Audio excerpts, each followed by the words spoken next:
بسم اللہ الرحمن الرحیم۔ ایک نیک دل بادشاہ عوام سے تنگ آ گیا اور ایک دن اپنی سلطنت کو چھوڑ کر جانے لگا۔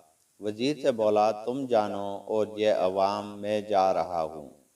بادشاہ کے ساتھ اس سلطنت میں ایک جھاڑو دینے والا ایک حکروب بھی ساتھ ہو لیا۔ بادشاہ حکروب سے بولا میں تو پتہ نہیں کہاں کہاں دھکے کھاؤں گا، تم کیوں میرے ساتھ ہو لیے؟ حکروب بولا بادشاہ سلامت، آپ سلطنت کے مالک تھے تو آپ کی خدمت کی، آگے بھی جب تک سانس رہی خدمت کروں گا۔ الغرض دونوں چلتے چلتے ایک دوسرے ملک پہنچے جہاں کا بادشاہ وفات پا چکا تھا اور نئے بادشاہ کا چناؤ ہونا تھا، جس کا طریقہ کار یہ تھا کہ ملک کی ساری عوام ایک بڑے گراؤنڈ میں جمع ہو جاتی اور ایک پرندہ اڑا دیا جاتا۔ یہ پرندہ جس کے سر پر بیٹھ جاتا وہی بادشاہ بن جاتا۔ بادشاہ نے حکروب سے کہا چلو ہم بھی یہ تماشا دیکھتے ہیں کہ کون بادشاہ بنتا ہے۔ الغرض وہ دونوں بھی مجمع میں شامل ہو گئے، پرندہ اڑا دیا گیا۔ گراؤنڈ کا چکر لگانے کے بعد پرندہ اس حکروب کے سر پر آ بیٹھا۔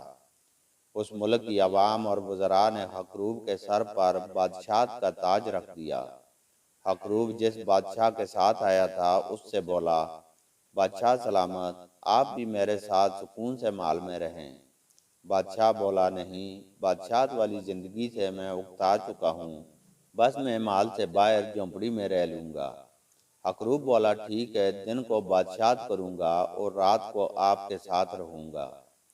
حکروب کی بادشاہت کا پہلا دن تھا، دربار لگا ہوا تھا، اتنے میں ایک فریادی آیا اور کہا فلاں بندے نے میری چوری کی۔ حکروب بادشاہ نے کہا فوراً چوری کرنے والے کو حاضر کیا جائے۔ جب مطلوبہ بندہ آیا تو حکروب بادشاہ نے حکم دیا کہ چور اور جس کی چوری ہوئی دونوں کو 20 کوڑے مارے جائیں۔ سب حیران ہوئے کہ یہ کیا ہو رہا ہے، لیکن بادشاہ کا حکم تھا۔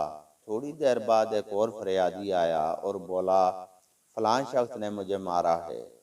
حکروب بادشاہ نے پھر وہی حکم دیا کہ ظالم اور مظلوم دونوں کو 20 کوڑے مارے جائیں۔ الغرض دن میں جتنی فریادیں آئیں اس نے ظالم اور مظلوم دونوں کو کوڑے مارنے کا حکم دیا۔ رات کو جب حکروب بادشاہ کی جھونپڑی میں پہنچا تو بادشاہ نے کہا او بھائی یہ کیا تماشا تھا، تم نے سب کو پٹوا دیا، لوگ کہہ رہے ہیں کہ بہت ظالم بادشاہ ہے۔ تو وہ حکروب بولا عالی جا، اگر اس قوم کو ایک نیک اور اچھے بادشاہ کی ضرورت ہوتی تو وہ پرندہ میرے سر پر بیٹھنے کے بجائے آپ کے سر پر بیٹھتا۔ یہ جیسی قوم ہے اس کو ویسا ہی حکمران ملا۔ کچھ قومیں واقعی جوتوں کے قابل ہوتی ہیں۔